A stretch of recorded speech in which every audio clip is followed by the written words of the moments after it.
Hi guys, Celia here, and this is my ELT Niches 2.0. Just like in the first video, this one's going to be about all the things that you can do in ELT. Not all of them, but like some of them.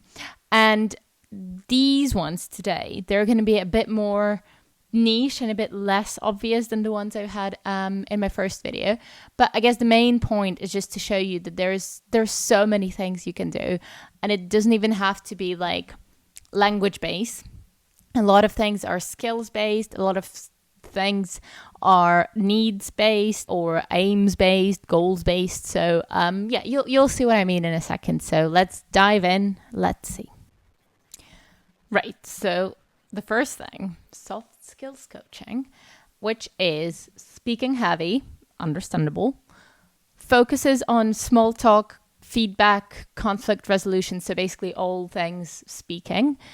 And it's for people who either want to work for an international company, maybe they already do, people who want to move to a different country, or they're already there, basically. And in terms of their level, intermediate and higher, again, this could be integrated as a part, like if it's a general English course for somebody with a lower level of English, then you can have some soft skills lessons here and there, but it might be difficult to run a course on soft skills without general English bits if it's somebody who's below intermediate. Yeah. Then the next one, intercultural coaching, which is similar.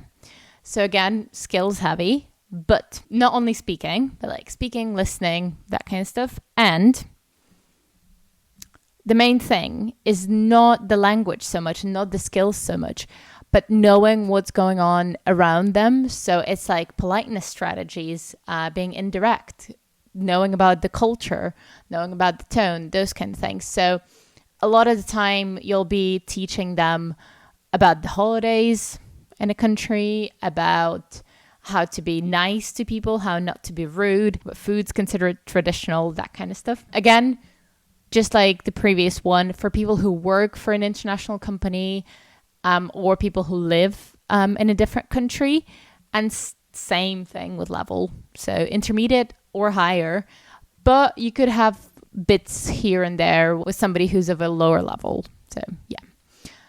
Next one, English for job interviews, which is kind of like business English, but there is a goal that you need to achieve, right?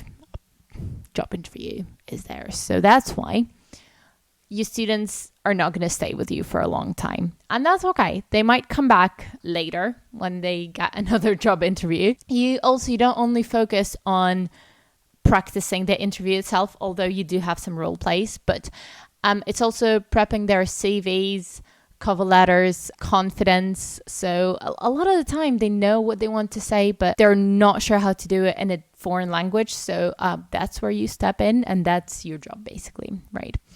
Obviously, for people who want to work for an international company, not necessarily in a different country, but in an English-speaking environment. So, yeah. And that's why, at least intermediate, some companies wouldn't even have an interview with you if you're not at least a B2, so like an upper intermediate. So, yeah, that's understandable. If you have to do something in English, communicate to others about something important in English, you have to have a certain level of language. So, yeah. All right, next one, English for managers and team leaders, which is another business English baby. But this one's more on running meetings, giving feedback, difficult conversations. So like firing someone, something that somebody in charge does. Anyone who manages people can be your student. So not necessarily a CEO, not necessarily like a finance bro. So somebody who works in healthcare management could be a student as well. And again, similarly to the job interview thing, operant and higher, maybe intermediate, but operant, just because of the nature of the job. You don't want anything to get lost in translation. And if you're a manager, if you're a team lead. So, and for that reason, your English, you need to be confident that your English is good enough. So yeah, operant and higher. And another one more, the last one. So English for online presence, which not many people realize that is a thing. I know before I had to sit down and like brainstorm the niches, I never thought about this one as like a real thing, but it is. And yeah, and you could be something for you. So obviously you are teaching, but you're also editing, because it's all things online and you students cannot learn overnight. So you'll be involved in the process. Obviously, all things online. So social media posts, video scripts, bios, comments, all that kind of stuff. And your student is likely to be somebody who is a professional, who's an expert in something, and now they want to transition online and become visible online. So so that's why you're a teacher, but also an editor. They might have a different person for editing purposes, but then in my head, at least, it makes sense if you're both. So yeah, basically there is that.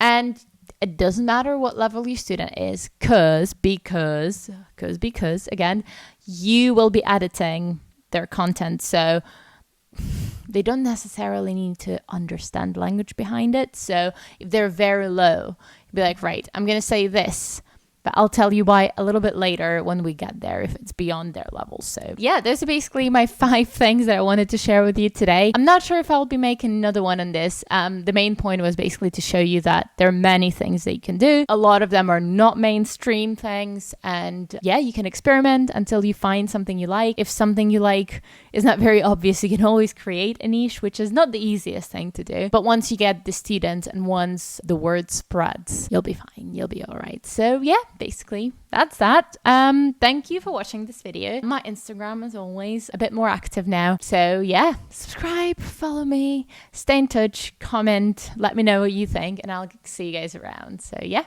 bye.